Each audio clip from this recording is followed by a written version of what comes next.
I would ask you to picture this. You're standing in your own bathroom holding one of 3 toothbrushes in front of you, and you have absolutely no idea what to do with it or what it's used for, and worse, you don't even remember what it's called. Time stands very still, and there's just this huge empty gaping hole of nothingness, and you're not sure what's happening, you're not sure what's missing, and you're not sure if things will ever be normal again. This is Alzheimer's. Imagine this: you park your car in your local car park in your local town. You have your list of to-dos written down, and more importantly, you have it in your hand and not left on the kitchen table, and all is okay. Then in the space of a few moments, you get a text message. A friend calls you, and someone says hello who you don't instantly recognize. And in those few short moments, you get confused, disorientated, and overwhelmed. Now you're wondering, where are you? Cashel, Clonmel, or Thurles? All that should be familiar becomes frighteningly unfamiliar, and you become very scared. This is Alzheimer's. Later, you go to do some grocery shopping, and someone you know turns their back on you out of embarrassment or possibly fear. So you go home saddened, confused, wondering if it would just be easier to sit inside your front door and give up. This is Alzheimer's. This is my story.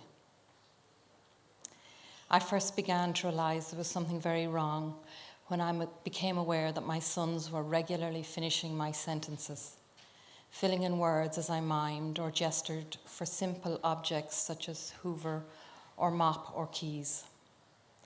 I found myself asking them the same questions over and over again. What day do you have a hurling match? What time do I need to collect you? What subjects are you doing in school today? And I was surprised to be met with frustration and confusion as they answered me for the umpteenth time. I was constantly wondering why I couldn't seem to hold on to simple details or facts. But at the age of 52, a busy single mom of 2 sons, Alzheimer's was the furthest thing from my mind.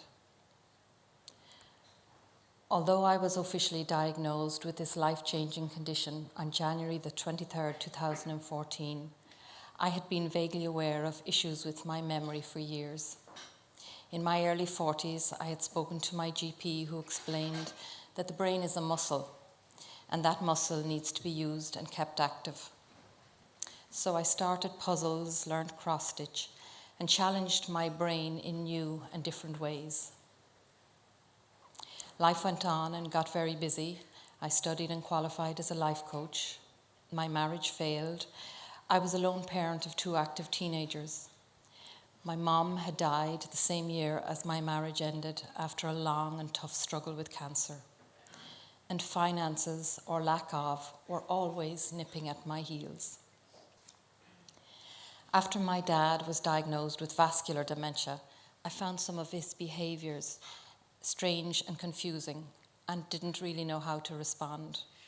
So I signed up for a family carers course to learn a bit about dementia. But as the course went on, I realised to my horror that I could identify with some of the warning signs myself and actually was using some of the suggested strategies on a daily basis and had been doing so for a number of years. I spoke to the facilitators, and although they were surprised, they suggested I speak to my GP. At the time, I wimped out. I felt I couldn't cope with such a diagnosis. I had enough to deal with and wasn't sure I could handle this as well. I had to be there for the guys as they were going through some tough stuff of their own. But as time went on, I couldn't ignore the fact that ordinary, everyday things other people my age took for granted were becoming a challenge for me. And if there was anything at all that I could do to stay well for longer, then I just needed to do it. The boys still needed a mum. I found myself doing the same things repeatedly.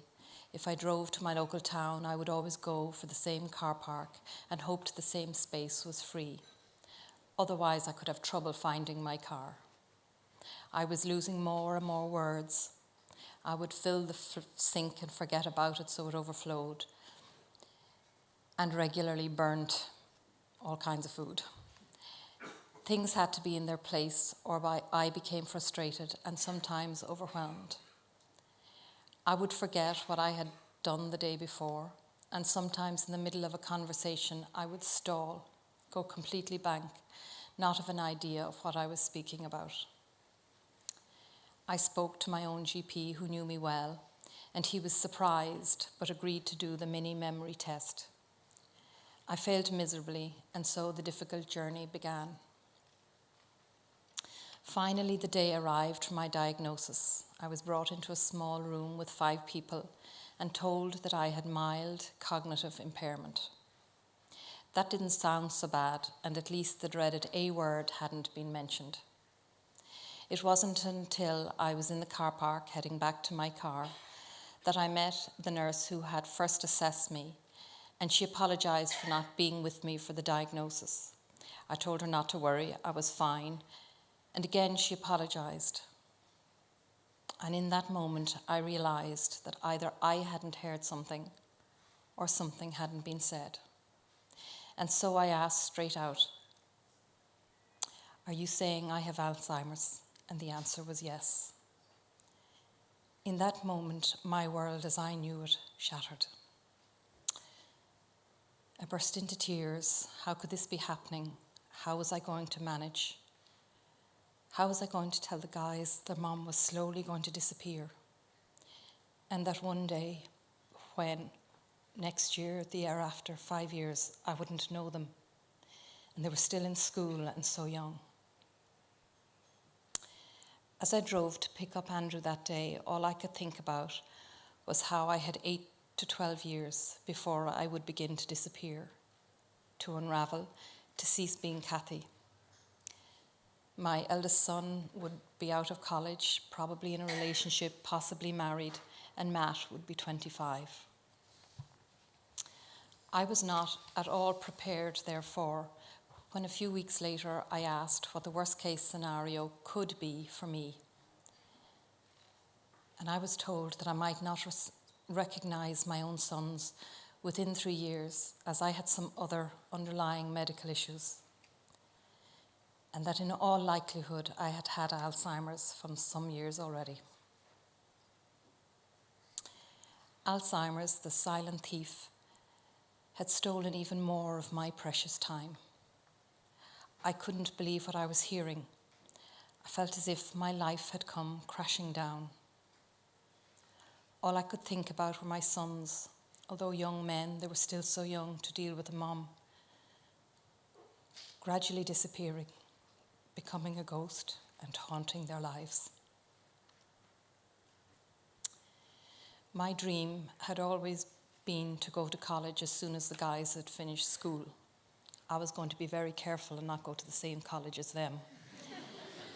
I wanted to get a degree, start earning, financially provide for my future, travel and do things I had only ever dreamed about. I was a qualified life coach, but wanted to work more closely with people who were struggling with life. That was the first dream that Alzheimer's, the thief, stole from me. I decided that day that I was not going to go down without a fight. No professional, no doctor can tell me how many days I have left on this earth. Only God knows. When I finally told my sons, they took the news hard. While Matt was upset, at first he thought I would be like Grandad, and so had many years before the condition would manifest. Andrew took it badly. He and I had taken on the world together, and he was very, very angry. One of the toughest moments for me was when I stood outside his door one day and heard him say to someone, if I get into college, will Mum recognise me on my graduation day? For years I have tried to be there for them, and suddenly I am going to be the cause of the greatest sadness and heartache in their lives. Since then, we have talked through everything, even my funeral arrangements, and how I desperately don't want them to put their lives on hold to take care of me. My life has changed. My work and volunteering is gone, and I sorely miss that. But I can either sit down and feel sorry for myself and be a royal pain in the ass for those around me, or find something else to do. That choice is mine. Right now, what keeps me going is being a mom and doing advocacy work. I am a member, and this is a mouthful, of the Alzheimer's Society of Ireland's Irish Dementia Working Group. I'm taking part in research projects and working to create awareness of this condition in order to help others and also break the stigma attached to dementia. My sons and I made that video about living with the condition, which has touched people all over the world, and we're very proud to be making a difference. Now that I've spoken out about my condition more and more, people are comfortable around me and more open to hearing that I am still Kathy, I am still me. What has been difficult to take is the increasing isolation. Now that the guys are spreading their rings and off living their lives, I find I'm faced with what I can only describe as nothingness. My ability to read is disappearing as I forget what I read the page before. I lose the plot of movies, and because I'm not supported to work, I am finding it increasingly difficult to keep a car going, which gives me the freedom to share both my story and information around the country. To stay socially active, which is one of the 4 strategies for staying well. There are only so many times you can clean the house or walk the dogs in any given day. There are many parts of my mind that are still active. So much I would like to do, so much I could do, both for myself and others. And yet, I find myself neither young nor old, neither totally useful or totally useless. And that is where you find a single mom with dementia under the age of 60. Sometimes I feel I want to just run away, but to where? Once you receive your diagnosis in this country, you are pretty much set adrift, and that very much needs to change. My advice to anyone newly diagnosed is to think. Although you very much do need to plan for the future, try not to relinquish too much control too early, to avoid falling into a dark place, into the nothingness, into having no purpose. Most importantly, as soon as you have any concerns, contact your doctor. Don't worry on your own. For me, although it was devastating, it was also a great relief to know there was a reason for why I was doing certain things. And also that there are things within my control that I can do to stay as well as possible for as long as possible. A Mediterranean diet helps, exercise, challenging the mind. For me, my faith and prayer is hugely important. But what is vital is to keep socializing. Don't back away from it. It's extremely important if you don't want to fall into isolation and possibly depression. When I sit and think about my future, it's very scary. But I have a strong faith. My sister, who is my best friend, incredible friends, both from before diagnosis and lots of new ones, and 2 sons who I am very proud of. This condition is not who I have become. It's not who I am. I know hardships and tough times are coming, such as not being able to drive and the fact that I may not see my sons graduate or proudly watch them get married. But each moment I have a choice, and I choose to be the best that I can today. I laugh, I cry, I feel sad, I get angry.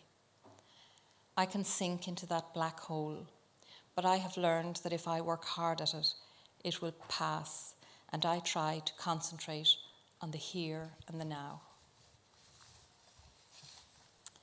I choose to live. If I keep focusing on the ugly bits coming down the line, I'll miss what is important for me today. I will not let this disease dictate to me a moment sooner than it absolutely has to. A few days after I was diagnosed, I vowed that we would laugh every single day and that I would not sweat the small stuff. So when I can't figure out how to empty the Hoover or get distracted and forget dinner, I give myself a break instead of getting angry and frustrated. My life has changed, but it still has meaning and purpose, and I can still love and laugh and even enjoy a glass of wine. I'm still Kathy, maybe a little changed, but I'm still me. Many people have looked at me and said, "You don't look like someone who has dementia." But I would ask anyone, what does dementia look like?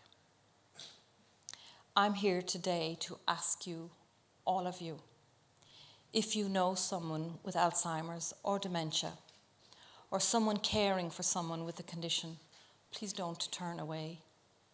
Please don't avoid them. If you know someone has Alzheimer's, don't stop calling around. Even if they struggle to recognize you at first, invite them out for a drink or a meal if they are able, or call in for a coffee. We might be forgetful or get lost sometimes, but that's okay. We are still the same person inside, and by you learning a little, you can help us a lot. You don't need to fear people with dementia or feel embarrassed. You don't have to know what to say. There is nothing you can say to change our reality. But your company, knowing you are there, it means the world. It's a lifeline. I'm asking you today to forget the stigma, but not to forget that people with dementia are still moms and dads, brothers and sisters, sons and daughters, just like all of you. I may not remember what we spoke about or where we met, but I will remember how I felt when I was with you, shunned, shamed, judged, ignored, or respected, safe, cared for, and loved. That choice is yours. Thank you.